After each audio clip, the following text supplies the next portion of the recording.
Deməli, sualda soruşulur ki, biz təkfir barədə, xavariclər barədə danışdıqda bu bəzi insanları narahat edir. Və həmən irad olaraq deyirlər ki, necə olur ki, siz şirk əhlini onlara hüccət iqamə etməmiş təkfir etmirsiniz. Lakin tohid əhlini onlara heç bir hüccət iqamə etmədən onlar təbdi edirsiniz, onların bidətçi, təkfirçi olduqlarını deyirsiniz. Məgər bu ədalətdəndirmi? Bu iradın, bu sualın cavabını xahiş ediblər. Cavab belədir ki, birincisi elə sualda qeyd olunduğu kimi doğrudan da bu bəzi insanları narahat edir. Yəni onlar eşidəndə ki, təkfir barədə, xavaric barədə danışılır. Bu bəzi insanları narahat edir və bu təbiidir. Yəni onların narahat etməyə də bilməz, çünki adam özü barədə eşidir ona görə. Lakin unutmamaq lazımdır ki, Peyğəmbər sallallahu aleyhi və səlləm İmam Əhmədin də dediyi kimi, heç bir firqə barədə xavariclər qədər danışdığı kimi danışmayıb. Halbuki Allah Resulü aleyhissalatu və səlləmin zamanında xavariclər yox idi. Buna rağmen Peyğəmbər sallallahu aleyhi və səlləm onlar barədə bu qədər danışıb və onların fəsadları, şərləri, əməlləri barədə sahabələrə xəbərdarlıq edib. Əgər bu Allah Rasulunun zamanına xavariclərin olmadığı dönəmə nisbətdə belədirsə, görün indiki zamanda onların fəsadlarının, şərlərinin yayıldığı dönəmdə onlar barədə necə və nə qədər danışılmalıdır. Bu məsələnin birinci tərəfi.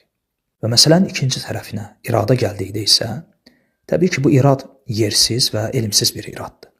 Çünki bu iradda əsli müsəlman olanlar ilə əslən bidətçi olanların müqayisəsi var.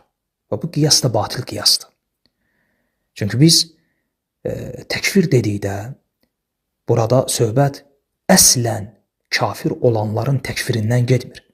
Ümumiyyətlə, təkfir mövzusu əsli kafir olanlara aid bir mövzu deyil. Və bəzən belə suallar verirlər, gülməli də olsa. Soruşurlar ki, siz yahudiləri, xristiyanları təkfir edirsiniz? Cavab budur ki, biz onları təkfir eləmirik. Çünki onları əslən təkfir etməyə ehtiyac yoxdur. Çünki onlar əslən kafirdirlər. Təkfir mövzusu o adama aiddir ki, o əslən müsəlmandır. Yəni, əsli müsəlman olan birisi, məsələn, təvil, xəta, səhv ucbadından və cahillikdən və ikrah səbəbi ilə və s. küfrə düşdü və şirk olan bir əməl elədi. İndi bu adam bu əməli ilə, bu sözü ilə dindən çıxır ya çıxmır. Yəni, o həmən təkfir olunur ya yox. Yəni, bu təkfir mövzusu əslən müsəlman olan kəslər barədə keçərlidir. Və belə birisi barədə Əhl-i-Sünnənin qaydalarına əsasən biz deyirik ki, yəni, əsli müsəlman olan birisi cahilliyi səbəbi ilə və ya başqa səbəblər dolayısıyla küfrə və şirkə düşdükdə ona haqq bəyan edilmədikcə, ona hüccət iqamə edilmədikcə və onun şübhələri aradan qaldırılmadıqca o təkfir edilmir. Çünki yəqinliklə sabit olan bir şey şəkk ilə aradan getmir. Amma xavariclərə gəldikdə isə, xavariclər əslən bidətçidirlər. Yəni, onların bidətçi adlanmaları üçün onlara hüccətin iqaməsinə ehtiyac yoxdur. Eyni ilə əsli kafirlərin kafir adlanması üçün onlara hüccətin iqaməsinin şərt olmadığı kimi. Bu bütün bidətçilərə aiddir. Yəni, bir mu'təzili, bir şiyənin və rafisinin rafizi, bir xavaricin xarici adlanması üçün ehtiyac yoxdur ki, ona hüccət qaldırasan. Niyə? Çünki o əslən bidətçidir. Təbdi mövzusu o kəsə aiddir ki, o əslən Əhl-i-Sünnənin əqidəsi mənhəci üzərində ola, yəni əsli sələfi olan birisi, məsələn, gəldi, səhvə yol verdi, xəta elədi, əməldə, etiqadda hansısa bidətə düşdü. Belə birisi barədə, yəni əslən Əhl-i-Sünnə olan birisi barədə biz deyirik ki, bəli, belə birisi həmən təbdi edilmir, həmən Əhl-i-Sünnə dairəsindən çıxarılmır. Ona haqq bəyan edilir, başa salınır, onun şübhələri aradan qaldırılır, dəf edilir, ona hüccət iqamə edilir və yenə də öz bidətində israr eləsə, öz bidətindən dönməsə, o halda müəyyən şərtlər əsasında o təbdə edilir və ya təbdə edilə bilər. Bidətçi adlandırıla bilər. Amma xavariciləri gəldikdə onlar əslən bidətçidirlər. Eyni ilə Mu'təzilə və Rafizlər kimi və qeyriləri fərq etməz. Ona görə kimsə gəlib deyəndə ki, sən filan kəsi, yəni ona hüccət iqamə etməmiş necə xavaric adlandırdın? Belə birisinə cavab olaraq deyilir ki, necə ki sən hansısa bir rafiziyə ona hüccət iqamə etməmiş rafizi dedin, mən də eyni ilə hansısa bir xavaricə fərqi yoxdur. Hamısı əsli bidətçilərdir.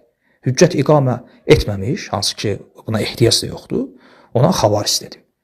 Yəni məsələ bu qədər sadədir və bayaq dediyim kimi bu irad da yersiz və elmdən uzaq bir iraddır. Və son olaraq bir şey də qeyd edeyim. Yəni demək ki, bu ədalətdəndirmi? Yəni çox qəribədir, görün kimlər ədalətdən danışır. Yəni bu cahillər, bu yazıqlar demək olar özlərindən başqa, yəni özləri kimi etiqad etməyən, özləri kimi fikirləşməyən hər kəsi təkfir edən cəmaatlardır. Yəni məsələn götürək bizim özümüzü bunlar kafir sayırlar. Necə olur? Bu ədalət olur. Sən tohid əhlini, sünnət əhlini, ibadət əhlini, müsəlmanı kafir görməyin. Bu adi bir şeydir, bu ədalətdir. Buna görə mənim sənə xavaric deməyim bu ədalətdən deyil. Eləmi? Yəni budurmu sizdə olan ədalət tərəzzisi? Yəni bir adama xavaric demək onu təkfirləmək deyil. Onun bidətçi olduğuna hökm verməkdir. Yəni biz bunların bidətçi olduqlarını demişik, bunlar bunu ədalətsizlik kimi qələmə veriblər. Bunun müqabilində bunlar bizi təkfir edirlər. Bu isə ədalətdir. Yəni məntiqə fikir verin. Eyni ilə rafizlər kimi. Məsələn görürsən ki, gəlirlər və nə üçün siz, yəni əhl-i-sünnə irad tutaraq deyirlər ki, nə üçün siz birinci xəlifə olaraq Əlini tanımırsınız? Subhanallah. Biz tutaq ki, birinci xəlifə olaraq Əlini tanımadıq. Dördüncü xəlifə olaraq tanıdıq. Bunu harasa qoymaq olur. Siz Əbu Bakr, Öməri, Osmanı ümumiyyətlə kafir sayırsınız. Bəs bunu hara qoyaq? Yəni eyni rafizlər kimi. Və başqa bir tərəfdən onu da qeyd edeyim ki, yəni bunlar nəinki sıravi insanları, sıravi müsəlmanları, ümumiyyətlə alimləri təkfir edən cəmaatlardır. Alimləri təkfir edən. Təsəvvür edin, əhl-i-sünnə alimləri məsələn İmam Barbahari kimi digər alimlər öz kitablarında bu şeyləri qeyd ediblər ki, hansısa bidətçiləri biz alimlərə olan münasibət ilə tanıya bilərik. Məsələn, gəlib birinin yanında İmam Buxarinin adını zikr edirsən, görəndə ki, bunun üzü turşudur, bilirsən ki, bu xarab adamdır, əqidəsi salamat adam deyil. Və bu daima da belə olub. Yəni, insanları alimlərlə imtihan ediblər. Bu günümüzdə də bu ümmət alimsiz deyil ki, bu ümmətin alimləri var. Və təsəvvür edin, bunlar nəinki bu alimlərə dil uzatmaq, bidətçi demək, hətta bu alimləri təkfir edirlər. Şeyx Albani kimi, İbn Baz kimi, Şeyx Fovzan kimi, İbn Useymin kimi, digər alimləri təkfir edirlər. Sən alimin tutaq ki, indi zəlalətə düşmüsən, hansısa yola girmisən, özün bilərsən. Alimin hansısa sözü ilə tutaq ki, qane olmaya bilərsən, razılaşmaya bilərsən. Biz bundan danışmırıq. Biz demirik alimlər məsumdur. Yox. Biz alimlərin təkfirindən danışırıq. Yəni bu cəmaatlar bugün adlarını sadaladığım, sadalamadığım, demək olar bütün, yəni yer üzündə olan bütün alimləri, özləri kimi düşünməyən, özləri kimi etiqad etməyən hər kəsi, fərqi yoxdur, sıravi deyə alimdir. Baxmırlar ağına, bozuna, hamısını təkfir edən cəmaatlardılar. Yəni bunlar sözün əsl mənasında təkfir xəstələrdirlər. Bu ədalətdir bütün bunlar. Lakin bunlara, bütün bunların müqabilində kimsə xavaric deyəndə bu ədalət olmur. Halbuki biz bunlara, yəni xavaric dediyimizə görə bunlar xavaric olmayıblar. Biz bunlara xavaric deməsək də bunlar onsuz da xavaricdilər. Barakallahu fikum ve sallallahu ala Muhammed ve ala alihi ve sahbihi ve sellem. Son bir soru. Esselamu Aleyküm. Bir kişi şirkten beri olduğunu söylüyor. Cehaletin mazeret olmadığına inanıyor. Ama cehalet mazerettir diyen kimseler hakkında ben bunlara bir şey diyemem diyor. Bunun hükmü nedir? Genel özet olarak bu şahıs bizim kafir dediğimiz insanlara kafir demiyorsa biz buna da kafir deriz. Sonralardan Maturidi akidesi gelmiş, Allah Azze ve Celle arşa istiva değil de istila etmiştir. Allah nerededir? Her yerdedir. Tuhaf tuhaf manalar veren kafirler olmuştur. Sonra biz Mu'tezile'yi ve Eş'arileri tekfir ettiğimizde hoplayıp zıplıyor o müşrikler. Onları tekfir etmeyenler de aynı şekilde müşriklerdi. Onlarla ilgili dersler de yapacağız. Onlar ne kadar konuşurlarsa konuşsunlar, kendileri müşriklik olmalarından kendilerini kurtaramayacaklar. Ya arkadaş, şimdi namaz kılacağım da namazda elimi kaldıracağım da nerede namaz kılacağım? Öyle mi? Aman aman cemaatle namaz kılın. Cemaatle namaz kılmak vacip. Tamam, bunlar hepsi doğrudur. Yani bunlarda bir yanlışlık yoktur. Bunlar Resulullah Aleyhisselatü Vesselam'ın uygulamasıdır. İyi de benim arkasında namaz kılacağım Müslüman bir imam yok ki. Türkiye gibi darul küfür beldelerde, ülkelerde yalnızca cuma namazı değil, hiçbir namaz onların şirk ve küfür cemaatleriyle birlikte asla ve asla namaz kılınmaz. Bu sebeple bütün Müslümanlara ve aklı başında olan dinini, ahiretini ve Rabbini razı etmeyi dert edinmiş her bir bireye, her ferde şunu özellikle Allah için nasihat ediyoruz ki kafir belamların, cami imamlarının arkasında ve onların küfür cemaatlerinin içinde onlarla birlikte ibadet etmeyin, ibadet paylaşmayın ve namaza durmayın. Zira Kabe imamları Müslüman mı? Umre'ye gidince arkalarında namaz kılınır mı? Kabe imamları Müslüman değiller. Yani Melik Abdullah'ı, Kral Abdullah'ı övmeyen, Müslüman demeyen kimseyi oraya imam yapmıyorlar. O kafirlerin arkasında namaz caiz değil. Çok soruşulan suallardan bir tanesi de bugün biz Mekke'ye gittik. Efendim biz bugün Medine'ye gittik. Efendim biz ne yapalım? Mesela orada Kabe'de namaz kılan imamların, Medine'de namaz kılan imamların arkasında biz namaz kılabiliriz yoksa kılabilmeliyiz. Cevap olarak biz onu dedik ki bu hemen Mekke Medine imamları olsun ve diğer mescid imamları olsun, orada çok şey yani zaten belədir. Bunlar nedir? Bunlar hamısı tağutun veli əhdinə girmiş ve onun emri altına girmiş ve onu özlerine emir olarak kabul etmiştir. Ve onun velayeti altında olanların arkasında namaz kılmak caiz değildir. Ve onlar çünkü Müslüman değildir. Sebep odur. Yani namaz kılmamalarının sebebi çünkü o imamlar Müslüman değil. Yani bugün Medine imamları olsun, bugün Mekke imamları olsun, bunlar genel olarak Müslüman değildir. Halbuki terör, kim terörü inkar ederse de o kafirdir. Bu terör, kim terörü inkar ederse de o kafirdir. O kafirdir. O kafirdir. Ne yapıyor? Bunlar imama kafir diyorlar. Devletin imamına kafir diyorlar. Haşa! Osmanlı'ya kafir diyorlar. Haşa! İmam da kafir. Sen de kafirsin. Sana kafir demeyen de kafir. Bu kadar basit.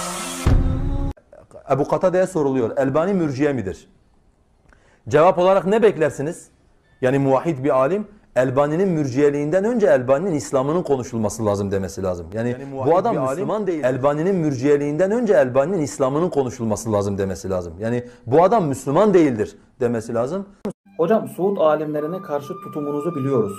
Aynen, Amerikan karşıtıyız. İbn Hüseyin hakkında ne düşünüyorsunuz? Çok ilimli biridir. Gerçekten ilimli biridir. Tevhid kitabını okudum, aynen. Çok güzel bir kitaptır. Bayağı faydalı. Son tevhid videosunda da ondan nakiller verdiniz. Doğru. Yiğidi öldür, hakkını yeme. Şimdi Allah Azze ve Celle tağutu reddetmeyene Müslüman demiyor, doğru mu? Bakara 256'da tağutu reddedene Allah'ın ipine sarıldığını söylüyor. Bakara 257'de de وَالَّذ۪ينَ كَفَرُوا اَوْلِيَاهُمُ tağut diyor. Yani kafirler tağutun dostudur, tağutu reddetmezler diyor. Ulaike ashabunnar hum fiha halidun. Onlar cehennem ehlidir, orada ebedi kalacaktır diyor. O yüzden tağutu reddetmeyen kafirdir. İbn Hüseyin Suud kralına, tağut Suud kralına veliyül emir diyor. Emirül müminin diyor. İbn Hüseyin daha tağutu reddetmemiş. Daha tevhid ehli değil yani. Ama ilmi var mı? Var. Alim mi? Alim. Adamın hakkını yiyemeyiz. Aleyküm demiş. Ve aleyküm selam. İbn Hüseyin, Elbani, Abdülaziz bin Baz akideleri hakkında görüşleriniz nelerdir demiş arkadaşım biri. Biz bunları tekfir ediyoruz. Bunları tekfir etmeyeni de tekfir ediyoruz. Şirk koşan bir avama rahat bir şekilde müşrik diyorsunuz ama şirk koşan bir alime müşrik diyemiyorsunuz, tekfir edemiyorsunuz. Şefaati Allah'tan başkasından isteyen insana rahat bir şekilde tekfir ediyorsunuz. Onun tekfirinde silsile gidiyorsunuz. Ama bunları söyleyen bir alime, eski dönemlerde yaşayan bir alim olsun, buna gelince burada duraksıyorsunuz, ona Müslüman diyorsunuz. Eşarileri, Maturidileri günümüzde tekfir ediyorsunuz ama onların eski alimlerine Müslüman diyorsunuz. Bu nasıl bir akide biz de anlamıyoruz yani. Biz de bundan dolayı size diyoruz ki sizler kafirsiniz yani. Sizler ne yaşadığınızı bilmeyen insanlar. Selamünaleyküm hocam. İmam Tabarani Peygamber sallallahu aleyhi ve sellemin kabrinden yardım dilenebilir. Böyle bir görüşü var mıdır? Açıklar mısınız? Bir de İmam Ahmed'in müsnedinde Hasan radıyallahu anh'ın Peygamberimiz sallallahu aleyhi ve sellem'den yardım dilemiş. Allah tağutların sizin ve bütün Müslümanlar için kurduğu tuzakları başlarına geçirsin. Kardeş tam olaraktan söylememiş, ben söyleyeyim. İşte bir tane bedevi Peygamber aleyhissalatu vesselamın kabrine gelmiş. Peygamberimizin kabrine kapanmış. Demiş ki ey Allah'ın Resulü, Allah diyor ki onlar nefislerine zulmettiklerinde sana gelselerdi ve senden istiğfar talebinde bulunsalardı, sen de onlar için Allah'tan mağfiret dileseydin Allah onları bağışlardı. Ben de nefsime zulmettim, sana geldim senden istiğfar talebinde buluyorum diye. İşte birileri rüyasında görmüş ki Allah bu adamı affetti veya adam bir ses işitmiş gayipten ki senin günahların affolundu diye. Şimdi bu kıssa mesela bu bir kıssa. Yani kardeşimizin zikrettiği kaynakta geçiyor. İşte İbn Kesir bunu tefsirine almış. İmam Kurtubi veyahut da bunu tefsirine almış. Kardeşlerim, şirk içerikli rivayetleri kim kitabına alırsa alsın fark etmez. Bizim için o batıldır. Şirk akidesini savunan kim olursa olsun kardeşlerim müşriktir. İnsanları şirke davet eden, şirki meşrulaştıran veya şirke dair insanlara delilleri zikreden insan kim olursa olsun müşriktir. Başının üzerinde önünde imam yazması veyahut da geçmiş dönemlerde yaşaması veyahut da bir takım kitaplar yazması kişinin şirke girmesine engel değildir. Akidemizde samimi isek eğer, yani ikiyüzlülük yapmıyorsak eğer, şirki savunan ve insanları şirke davet eden insanların da müşrik olduğuna, hatta şirki meşrulaştırıyorsa tağut olduğuna itikad etmemiz gerekir. Ben kendi adıma söylüyorum, ben zaten böyle itikad ediyorum. Şirk koşan bir avama rahat bir şekilde müşrik diyorsunuz ama şirk koşan bir alime müşrik diyemiyorsunuz, tekfir edemiyorsunuz. Şirke dair insanlara delilleri zikreden insan kim olursa olsun müşriktir. Şefaati Allah'tan başkasından isteyen insana rahat bir şekilde tekfir ediyorsunuz. Onun tekfirinde silsile gidiyorsunuz. Ama bunları söyleyen bir alime, eski dönemlerde yaşayan bir alim olsun, buna gelince burada duraksıyorsunuz, ona Müslüman diyorsunuz. İnsanları şirke davet eden insanların da müşrik olduğuna, hatta şirki meşrulaştırıyorsa tağut olduğuna itikad etmemiz gerekir. Ben kendi adıma söylüyorum, ben zaten böyle itikad ediyorum.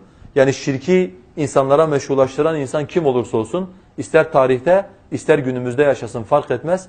Onlar hakkındaki bizim düşüncemiz bu şekilde.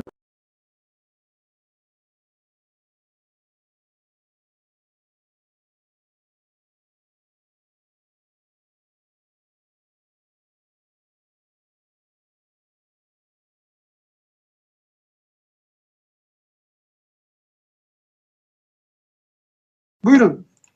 O İbn Teymiye'yi bağlar, beni bağlamaz. Şeyhülislam'ınız. Yok benim Şeyhülislam'ım falan değil. Ağzımdan İbn Teymiye çıkmadı benim. O onu bağlar, beni bağlamaz. Tamam.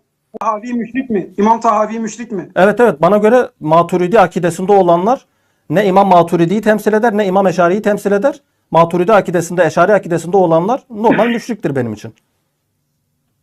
İmam Tahavi de müşrik ettiniz. Evet evet. Bir sorum var. Ama ben bu soruyu belli bir grup adına soracağım aslında ama bu bu sorunun yayınlanmaması ihtimaline karşılık ses kaydı almak mümkün olur mu yani? Yaklaşık 15-20 kişilik bir grubuz orada. Yani küçük bir grup. Başımızda bir ilim talebesi yok hocam. Bunu özellikle belirtiyorum. Haftanın 3 günü sizin daha önce çekilmiş olan videolarınızdan işte akaid, fıkıh, Esma-i Hüsna, davet fıkhı gibi derslerinizi izleyip sonra soru cevap yaparaktan dinimizi öğrenmeye, yaşamaya ve çevremizdekileri anlatmaya çalışıyoruz. Çalışma gayret. Bugünlerde bize bir fitne isabet etti. Yani bu küçük bir grup olmamıza rağmen şöyle bir şey oldu. Müslüman olduğunu bildiğimiz, bunu da özellikle altını çizerek söylüyorum. Müslüman olduğunu bildiğimiz bazı kişiler bize gelip sizin yıllar önce yayınlanan bu, yani belki canınızı sıkacak ama yani Veciz 47 ve 48 derslerinizle ilgili bir delil göstererek dediler ki işte Halis Hoca Darül Küfür'de muhakemeye cevaz veriyor dediler.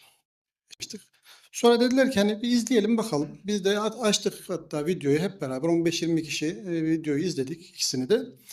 Videonun sonunda bu 15 kişi olmamıza rağmen bölündük. Yani 5 kişi farklı düşündü, 10 kişi farklı düşündü. Ha, bu çok önemli değildi. Hani farklı düşünebilir ama sonra iş çığırından çıktı, tekfirleşmeye kadar gitti. Yani o 5 kişi 10 kişiyi işte siz eğer bu görüşteyseniz işte falan diye. Kəs özü isə, yəni bu Halis Bayancıq, bu şəxs, bu zat özü heç bir zaman sələf etiqadında olmayıb. Nəinki sələf etiqadı, heç bir zaman müsəlman olmayıb. Yəni bu şəxs bir neçə məsələdə küfr etməyib. Yəni deyək ki, bir neçə məsələdə küfr edib, digər məsələlərdə etiqadı səhihdir. Yox. Bu və bunun kimi kəslər əsli kafirlərdir. Bunlar bizim etiqada görə heç vaxt müsəlman olmayıblar və İslam'a girməyiblər. Bu kəs özü isə Seyyid Qutub kimi ixvan, Mufavvada və Murciyə qarışıq bir etiqad sahibidir.